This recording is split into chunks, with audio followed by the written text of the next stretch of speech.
Now these lot are top fuel bikes. What does that mean? What's a top fuel bike? Well, a top fuel bike typically is around about 1300, 1500 cc motor, very often based around a Yamaha engine, but some of them are twins and not always 4 cylinders. They're supercharged, they don't run on unleaded, they run on nitro methane fuel, which is why you can smell it in the air when you come to a place like this.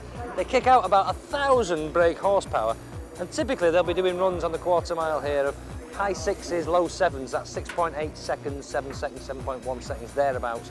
That's from a standing start over a quarter of a mile, and a terminal speed in excess, very often, of 200 miles an hour, sometimes up as far as 220. Absolutely awesome.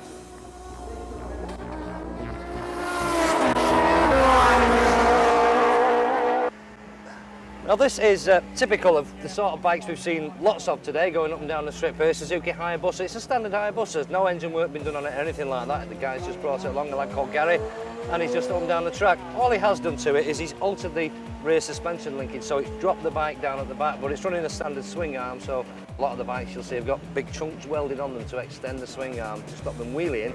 He's not done that, and he says it works well. Let a bit of air out of his back tyre as well. What he has done to try and keep the front end down as he takes off is he's got this strap arrangement on the front here.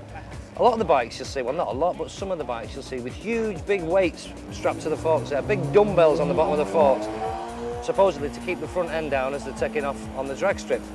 Gary hasn't done that because what that does is it adds weight to the bike, so it slows it down in effect. He just put a cable strap right across the top like a big luggage strap, and it's compressed the forks, it's pulled the forks together, which means when he takes off, the forks don't unload like they would do normally. So in theory, it will stop the bike wheeling. It means it's got to pick all that weight up at once.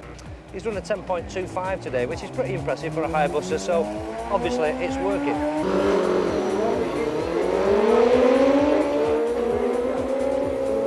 Now, as well as all the stuff whizzing up and down the strip all weekend here at Santa Pod, there are prizes to be won, and here in this marquee they are vying for things like best street fighter, best paint job, best chopper, best custom, best this, that and the other.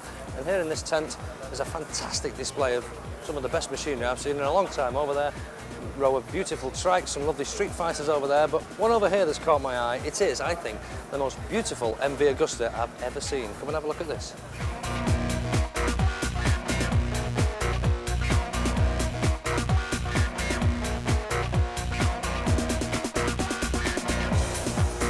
Now this is what I call a special looking bike. It's a beautiful work of art, really. It is a work of art. It says on the spec sheet down here that in all this thing has had 36 coats of paint and lacquer. Can you imagine that?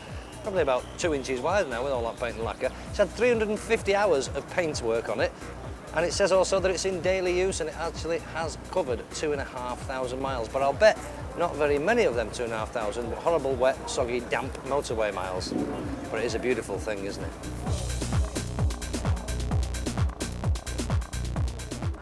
Now this is the media tower here at Santa Pod, and this is the busiest it's been all day. It's packed up here. We're fighting for spaces here on the railings because we're all waiting for a car.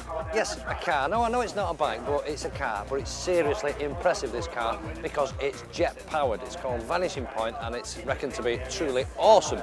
It should be here in about 5 minutes. In fact, I'll go and see if they're nearly ready.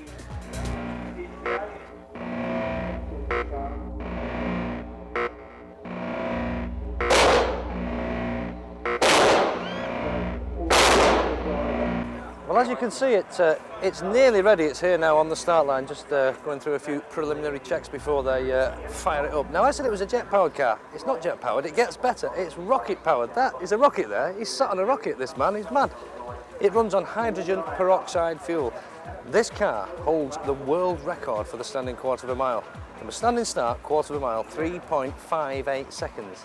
Yeah, 3.58 seconds with a terminal speed of 396 miles an hour, which is quite incredible.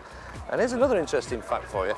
A Formula One driver in a race situation will experience 3 or 4 Gs on their body.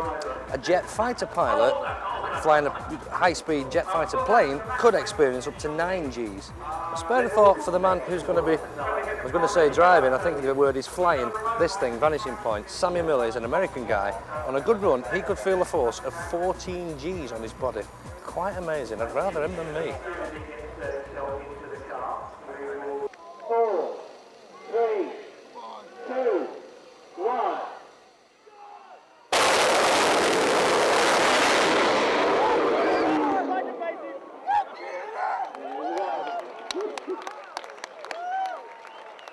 Well, I'm sure you'll agree this Speed Freaks ball has truly lived up to its name. Some incredible stuff here this weekend, particularly that car, that Vanishing Point, rocket-powered car. That was awesome, I have to say. The bikes have been pretty good as well. We've had funny bikes, top fuel bikes, all sorts of different bikes. And of course, this lot, we've had road bikes. Lads come here, lads and girls, turn up on their road bike. It's a run what you brung.